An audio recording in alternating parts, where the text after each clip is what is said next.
सतपुड़ा झटकाट को लेके भारतीय जनता पार्टी और आम आदमी पार्टी के बीच राजनीति तेज हो गई है। इस समय आप मेरे पीछे तस्वीरों में देख सकते हैं कि दिल्ली सरकार में मंत्री सौरभ भारद्वाज और स्थानीय और आम आदमी पार्टी के जो कार्यकर्ता हैं यहाँ छठ घाट के बाहर धरना प्रदर्शन कर रहे हैं। यहाँ शाम को देखा गया कि यहाँ जो स्थानीय भारतीय जनता पार्टी के पार्षद हैं यहाँ पर शिखा राय पहुंची थी, साफ सफाई के काम के लिए पहुंची थी। जन सेवा समिति जिनका दावा यह है कि वो कई सालों से यहाँ इस छठ घाट पर पूजा करते आ रहे हैं, उनको यहाँ साफ सफाई करने से रोका गया। वहीं दूसरी तरफ आम आदमी पार्टी का भारतीय जनता पार्टी पर यह आरोप है कि छठ पूजा समिति है वो भी यहाँ पर जो पूजा करते आ रहे थे जन सेवा समिति के साथ, उनको यहाँ छठ पूजा करने से रोका जा रहा है। इस मामले के बीच देखा जा रहा है कि दोनों जो राजनीतिक दल हैं एक दूसरे पर आरोप प्रत्यारोप कर रहे हैं। वहीं आप देख सकते हैं कि यहाँ तस्वीरों में कि यहाँ ताला मार दिया गया है। वहीं देख सकते हैं कि दिल्ली पुलिस की भी यहाँ भारी तैनाती कर दी गई है और वहीं दूसरी तरफ रात के 10 बज चुके हैं और धरना प्रदर्शन भी जारी है। इस मामले को लेकर देखा जाएगा कि जो आरोप प्रत्यारोप है वो और बढ़ेंगे और दोनों राजनीतिक दल एक दूसरे पर निशाना साधेंगे। सरोज जी, आज रात को आप लोग यहाँ पे महिलाएं बैठी है, क्या हुआ और क्या निकल? देखिए, यहाँ पे पिछले 8 सालों से हमारे पूर्वांचल के भाई बहन छठ पूजा मनाते थे। हर साल दिल्ली सरकार द्वारा इसकी परमिशन दी जाती है। इस साल भी परमिशन दी गई है। दिल्ली सरकार द्वारा पैसा दिया जाता है, इस बार भी पैसा आ गया है। मगर भारतीय जनता पार्टी के कुछ छुटभैया नेता और भारतीय जनता पार्टी शासित डीडीए ने इस छठ घाट को रोकने के लिए इस दरवाजे पे ताला लगा दिया है। और जो गांव का दलित समाज है जिसका सैकड़ों सालों से पुराना ये रास्ता था, उस रास्ते को भी पिछले 1 महीने से बंद कर रखा है। हमारे गांव के लोग कई बार जो है डीडीए के दफ्तर में गए, वहाँ पे उनसे बातचीत भी की, वहाँ पे उनके यहाँ मिल के भी गए, वहाँ पे धरना प्रदर्शन भी किया। मगर भारतीय जनता पार्टी द्वारा शासित डीडीए जो है पूरी जो है कह सकते हैं कि गुंडागर्दी के ऊपर उतर आई है। एक तरीके से सत्ता का घमंड जो है भारतीय जनता पार्टी को हो गया और ये छठ पूजा तक को रोकने के लिए जो है आमादा है। आप बोल रहे हैं कि डीडीए द्वारा ये किया जा रहा है, जबकि जो जन सेवा समिति है जमीन डीडीए की है, उनका ये कहना है कि उन्हें डीडीए ने परमिशन दिया है अकेले यहाँ पे छठ पूजा करने के लिए और वो पिछले 16 साल से यहाँ पे करते आ रहे हैं। देखिए, वे कुछ नहीं कर रहे। एक चरित्रहीन आदमी है।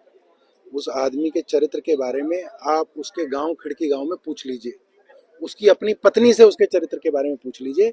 ऐसा आदमी तो छठ पूजा के पानी को भी छू दे ना तो पानी भी जहर बन जाता है। उसके बारे में मेरे से आप बात नहीं करें तो अच्छा है। नहीं, वो परमिशन दिखा रहे हैं। हम यही बता रहे हैं ना, वो इतना गिरा हुआ आदमी है, उसके विषय में हम बात भी नहीं करना चाहते हैं। उसके साथ एक आदमी उसके गांव का नहीं खड़ा, उसके साथ उसकी पत्नी तक नहीं खड़ी है। आप लोग यहाँ पे धरने पे बैठे हैं और पीछे छठ घाट का बनाने का काम चल रहा है। अब देखिए, पता नहीं क्या चल रहा है क्या नहीं चल रहा। ये 3 दर्जन पुलिस वाले खड़े हैं, जॉइंट सीपी खड़े हैं, डीसीपी खड़े हैं। क्यों खड़े हैं इतनी रात को? क्या पहरेदारी कर रहे हैं?